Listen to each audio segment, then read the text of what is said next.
He beat my ass like I was a man. He beat my ass like I was a man. He beat my ass like I was a man.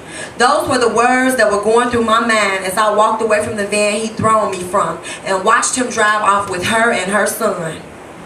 Shit, being high and drunk as hell, I really couldn't feel anything, so I had yet to see how bad I really looked. I pulled my torn, short black mink around my naked arms and continued to call my friend Milk on the cell. Please hurry, I'm out here, half naked, I'm freezing. Please come and get me. I keep telling your ass to stay put, but you keep leaving. Cause I don't know if he's coming back, I yelled, my high heel fur boots click-clacking on the ground. Stay put. I won't chase you all around. Where are you now? Now, I'm on 65th and Loomis. How in the hell did you get all the way right there? He had came back around and got me in the van, I lied. He hadn't came and got me back in the van. Truth be told, he didn't care if I'd have walked and died out there in the cold. I had gotten tired of being cold and had called him and begged him to come back and get me. I was freezing and I ran up on someone's porch. I was tempted to ring the bell, but I didn't. A truck drove slowly past and I ran towards it, bloody face and all, trying my best to flag it down. It took off. Please, Mick, hurry, I thought to myself. Finally, I saw Mick pulling up and I ran to the car. I got in and he stared at my face pulling off at top speed. My car is on his block. Go to his block. Hurry, I breathed. That bitch ass nigga, I could hear Mick mumbling. I was too ashamed to look at him because I could feel the blood on my face. We pulled up to Nuts' block and Mick slowly pulled up to my car. I stared in the rearview mirror as I could see a tall vehicle, its bright lights on. I knew it was him. Oh my God, it's him. Pull off, Mick, please, hurry, pull off. Mick only sat there staring in his rearview mirror, his full pink lips and a frown. Now, pull off. You don't know how he is. Pull off, pull it, please pull off. I screamed near hysterics. Mick pulled off slowly, making my heart race at full speed. What the fuck? Did he want to pull up and start shooting at us? Fuck that nigga, Mick was saying as he slowly hit the corner and came back around to my 2005 silver Chevy Malibu. I jumped out fast as I could and jumped in my car. I didn't even give it time to warm up. I pulled off with Mick following me. See, this how it all happened. We had a nice time at the Sexy Sex Lounge and it was 4 in the morning and I was ready to go home. Baby, I gotta make a run real quick and take a friend somewhere. You want me to drop you off at your car or are you going with me? It was 4 in the morning and I hated when he asked me stupid ass questions like those. Why wouldn't I want to go with my man at 4 in the morning? Shit, he was supposed to be bringing his ass home, but he always had something to do at 4 in the morning. I'm going with you, baby, I whispered. We weren't driving for long and I don't know if I dozed off from all the drinking, but we pulled up in front of a small white house near 51st and May. Come on, we gotta go in here for a sec. I was drunk and didn't remember we were supposed to be making a stop. So I got out the van and followed him to his friend's home. As soon as we walked in the house, I didn't feel comfortable, but I saw why. It was that girl, his so-called friend that he introduced me to 2 weeks ago. It was her house. Why in the hell would he bring me over here and not tell me nothing? I stared at her as Nut walked through her house, obviously comfortable. He grabbed a glass, he took a sip, he got some food. She sat on the stool directly in front of me. She had been the one he picked up a couple of weeks before when she called demanding that he come and get her. She had got into the van talking negatively about his brother's baby mama. So why in the hell is another woman down and other women so tough? She had even told him she hadn't seen him on the block where he been. I jumped in quickly. He been in the house with me. She stared at me with cold dark eyes. It's winter and I be laid up in the house too, she retorted. You know how it is, it's getting cold outside and you said yourself you were going to find something warm to lay next to for the winter, Nut chimed in with her. Ain't none of you Negroes going to change, she replied, giving him a high five. I had the inclination that day that they were intimate or they had been. Anyway, as I stood there, Nut broke into my thoughts. Y'all met before, he said. The girl on the stool looked up at me. Now I don't know her. Yes, you do. Remember when we came over here? That wasn't me, I jumped in. No, that wasn't her, Nut. That was someone else. I wasn't going to let her think that he had another chick at her place.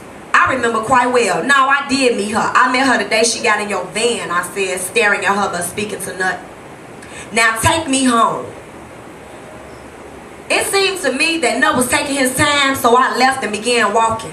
I walked a block away and stood in front of a lounge. There were a bunch of people inside and I didn't feel like going in. I had hoped Nut wouldn't let me leave, but I should have known he didn't care if I walked away as dark as it was out alone. Yeah, I know women always want a man to chase them, but that to me shows that he loves me in a way some men don't seem to understand. I had already called Mick and told him where I was, but realizing it was too cold, I ended up calling Nut back, and he pulled up and got me from in front of the lounge. He pulled up with her in the front seat and her son in the back. She got out to let me sit in the front, so he was going to let me walk home and still take this bitch where she had to go. I was steaming. "Nah, you can sit in the front," I told her. I tried to get in the back. "You can sit in the front," she told me, and got in the back. "Your stupid ass should have waited in the first place," Nut yelled at me. I sat back in the front seat, my temper flaring. Nut slowly pulled off and I was pissed. "Bitch, just drop me off in my car." "Bitch, that's where you going," he told me. I couldn't believe how he was talking to me in front of her son. He continued to call me bitches and shit, while the girl in the back seat stared at me. We were going back and forth with the worst things we could say to one another in our drunken state. And the girl had the nerve in the back to say something to me.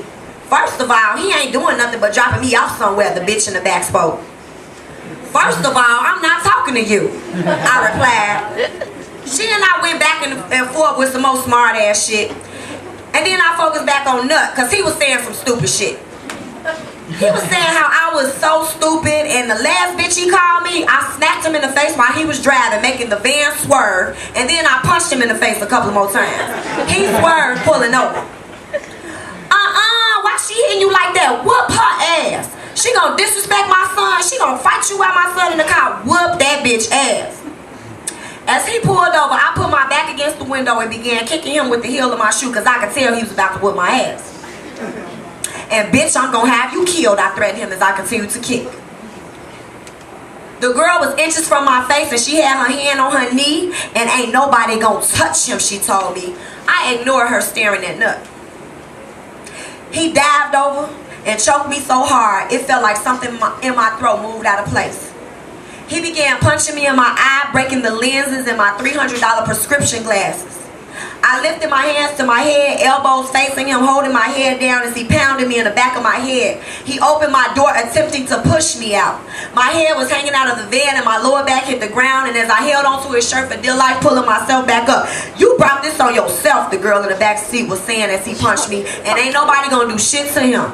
"No, bitch, hold on," Nut said, breathing hard and getting out of the van to come around to my side. He grabbed me by my black mink, ripping it as he slung me into the ground in the mud like I was a rag doll. I fell on my face hard as ever. I could feel the sting. I was crying and a little dazed as he tried to walk away, and I grabbed him by his shirt, pleading with him. "Nut, how you gonna do me like this? How you gonna beat me like this?" I was crying hysterically. "Man, get the fuck off of me," he said, yanking away from me. His blue and white striped button shirt came open and fell in the mud beside my red wig. I looked at the ground and saw everything from out of my purse laying in the mud. I started to pick up my purse but didn't want him to leave me in the street like this, so I got back in the van. "Where the fuck my phone at?" he yelled at me. "You probably dropped it out there," the girl told him as he grabbed my phone out of my hand. "Bitch, give me this phone. I'm finna break this motherfucker since you made me lose mine." "Please, Nut, don't. I need that phone to call my daughter. Don't do this to me," I pleaded. He knew that this was the second $200 Sprint phone I had bought this year and couldn't afford another one. As he stormed away from the van looking for his phone, he came back to the window. "Nut, I'm calling your phone now," the girl yelled at him. "Please give me my phone," I was yelling. See, that's why I couldn't be his woman, because he do this to all his women. Don't feel bad, girl. You ain't the first one. The words, "that's why I couldn't be his woman," kept going through my mind. Why would she say that if they were just friends? I knew for a fact then that they were fucking partners or had been. He found his phone and threw mine in the van at me. He also handed me my glasses with the broke lenses and my weed that had fell out of my purse and pulled off. "Nut, you need to drop me off because y'all are out of control," the girl told him.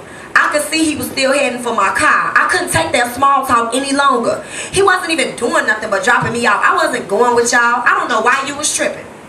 Fuck her. She always tripping. She been my friend 15 years. I ain't got to explain shit to her. "Let me out," I told him. He pulled over and I hopped out. "Yeah, go ahead and be with that nigga you was on the phone with me," he yelled, pulling off.